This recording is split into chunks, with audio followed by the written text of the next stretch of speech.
Assalamualaikum warahmatullahi wabarakatuh. Halo semuanya, apa kabar? Hari ini kami baru pertama kali nih buat podcast untuk menyelesaikan tugas mata kuliah hukum pidana dipimpin langsung oleh dosen pengampu Bapak Dadang Sumarna SHMH.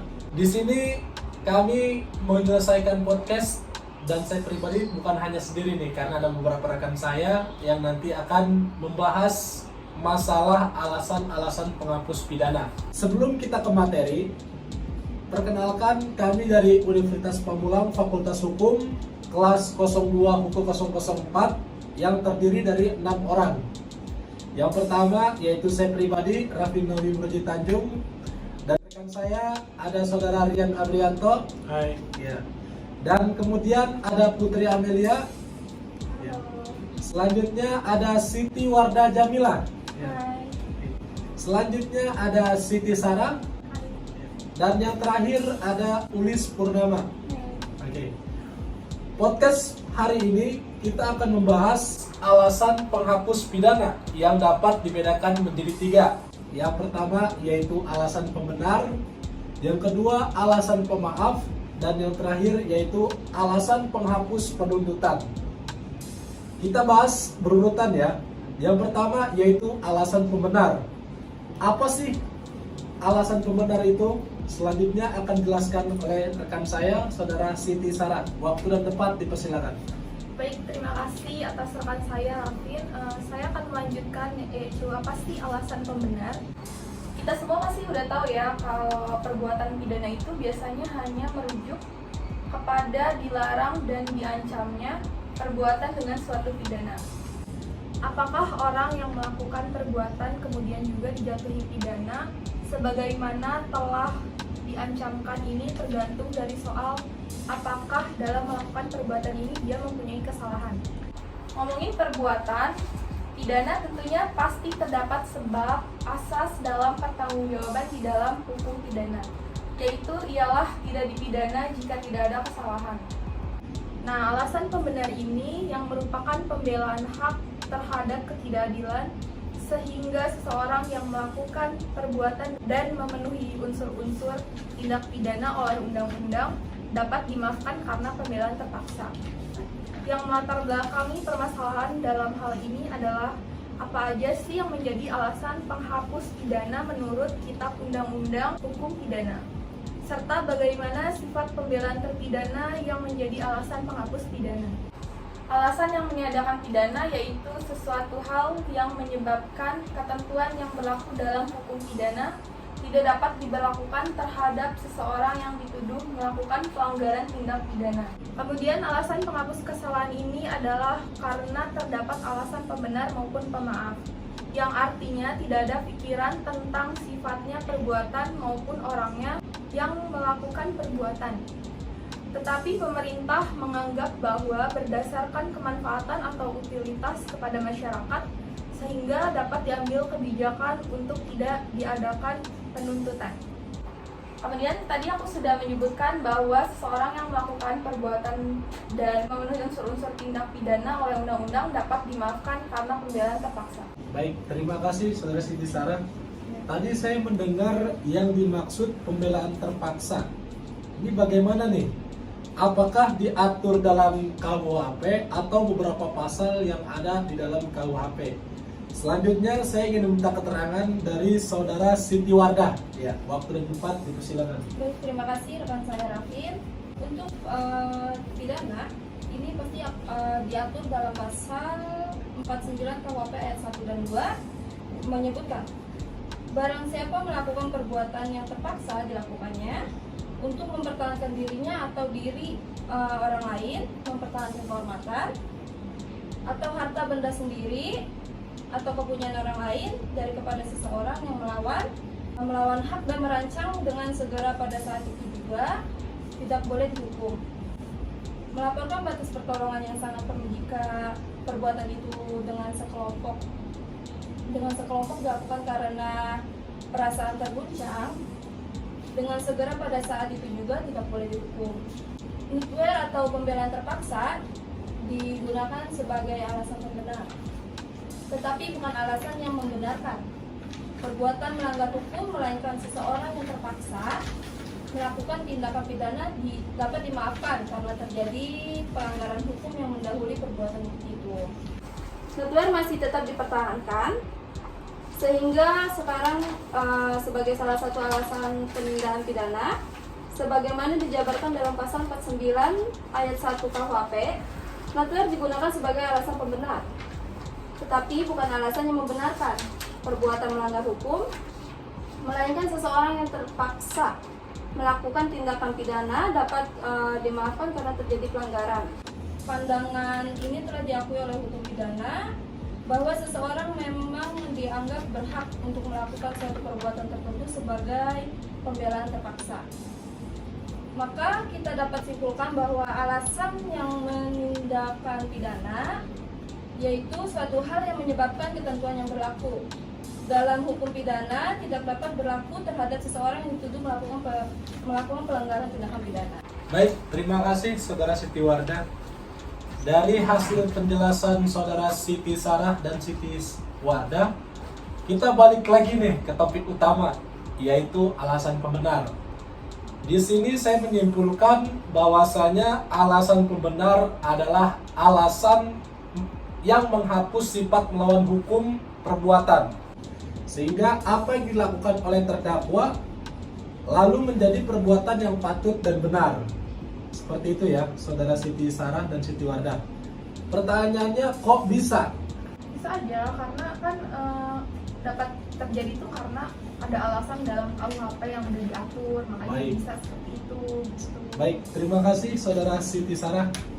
Tadi Saudara menyampaikan telah diatur dalam KUHP. Berikut adalah pasal-pasalnya yang akan dijelaskan oleh rekan kita, Saudara Rian Abrianto, yang akan menjelaskan alasan pembenar yang sudah diatur dalam KUHP. Waktu dan tempat dipersilakan. Baik, terima kasih Mas Rafinawi. Yang pertama adalah perbuatan daya paksa atau overmatch. Oke, alasan ini diatur dalam pasal 48 KUHP yang menyatakan barang siapa yang melakukan perbuatan karena pengaruh daya paksa tidak dipidana. Ya. Daya paksa overmatch dijelaskan dalam memori penjelasan KUHP bahwa yang dimaksud dengan daya paksa adalah suatu kekuatan, dorongan, ataupun paksaan yang tidak dapat ditahan atau dilawan. Ada dua jenis daya paksa nih yang dibedakan menurut tingkat paksaannya. Yang pertama ya paksaan absolut atau bisa kita sebut vis absoluta. Oke, daya paksa ini terjadi apabila tekanan dan paksaan yang kuat sehingga ia tidak dapat melakukan hal lain selain paksaan yang dapat dipaksakan padanya. Contohnya, apabila seseorang didorong badannya dengan kuat oleh orang lain hingga badannya tersebut membuat orang lain terhempas dan mati.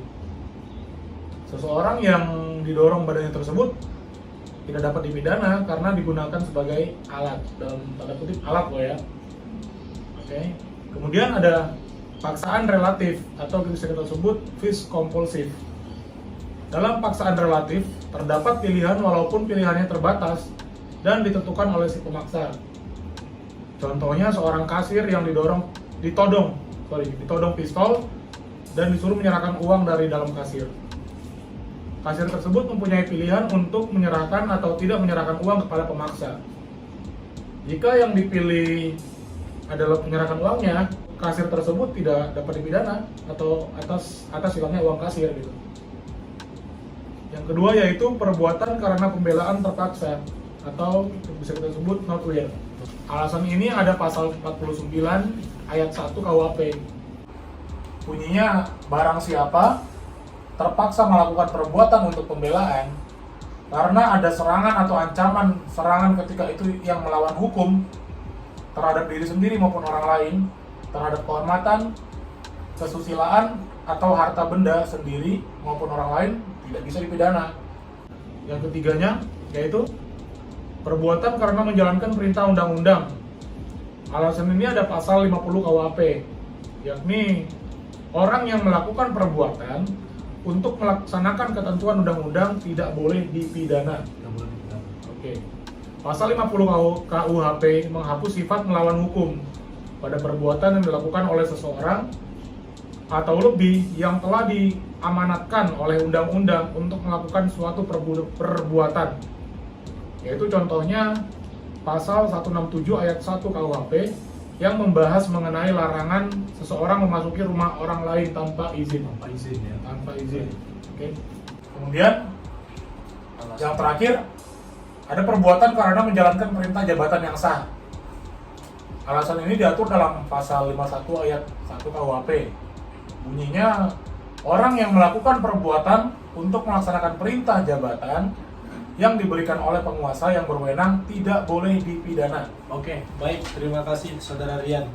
Berarti yang terakhir tadi saya kutip bahwasannya perbuatan karena menjalankan perintah jabatan. Iya. Misalkan seorang dokter gitu ya melakukan tindak pembedahan dan sebagainya menggunakan seperti contohnya narkoba dan sebagainya karena ada surat perintah tugasnya berarti diperbolehkan gitu ya. Iya, betul. Baik, betul. Ya. Terima kasih Saudara Rian Arianto atas penjelasannya. Kemudian di sini kita akan melanjutkan ke alasan pemaaf. Tadi alasan pembenar sudah, selanjutnya yaitu yang kedua alasan pemaaf. Di sini kita akan akan menerima keterangan dari Saudara Putri Amelia untuk penjelasan yang lebih jelas dari alasan pemaaf. Waktu dan tempat dipersilakan. Baik, terima kasih Saudara Rafin. Di sini saya akan menjelaskan apa itu alasan pemaaf dalam hukum pidana. Dikutip dari buku Asas-asas Hukum Pidana, Prof. Mulyatno, alasan pemaaf adalah alasan yang menghapus kesalahan terdakwa. Perbuatan yang dilakukan oleh terdakwa tetap bersifat melawan hukum, jadi tetap merupakan perbuatan pidana, namun tidak bisa dipidana karena tidak ada kesalahan. Alasan pemaaf sebagai penghapusan pidana dalam prakteknya tidak jarang disalahgunakan. Banyak oknum yang berpura-pura mengalami gangguan jiwa supaya lolos dari jeratan pidana. Dan banyak kasus yang seolah digantungkan pada orang-orang yang diduga mengalami gangguan jiwa. Penyidik melakukan tahap awal penentuannya, yaitu dengan cara observasi dan wawancara.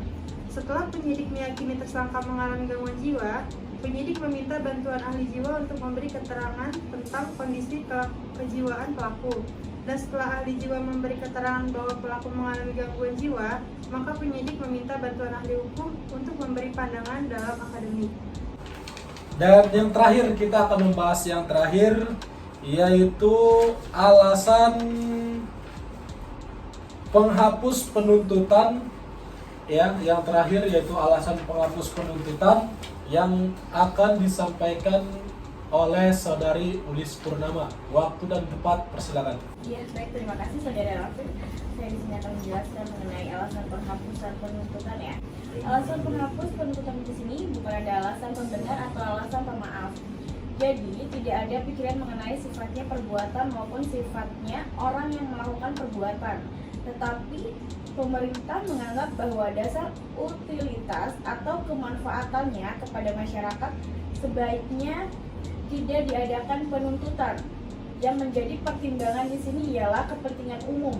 Kalau perkaranya tidak dituntut, tentunya yang melakukan perbuatan tidak dapat dijatuhi pidana.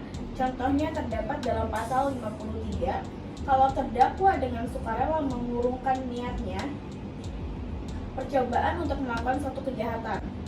Menurut MCT, alasan-alasan penghapus pidana ini dibagi menjadi dua. Satu, alasan-alasan yang terdapat dalam batin terdakwa yang termasuk ke dalam pasal 44 KUHP dan alasan-alasan yang di luar yaitu pada pasal 48 sampai 51 KUHP.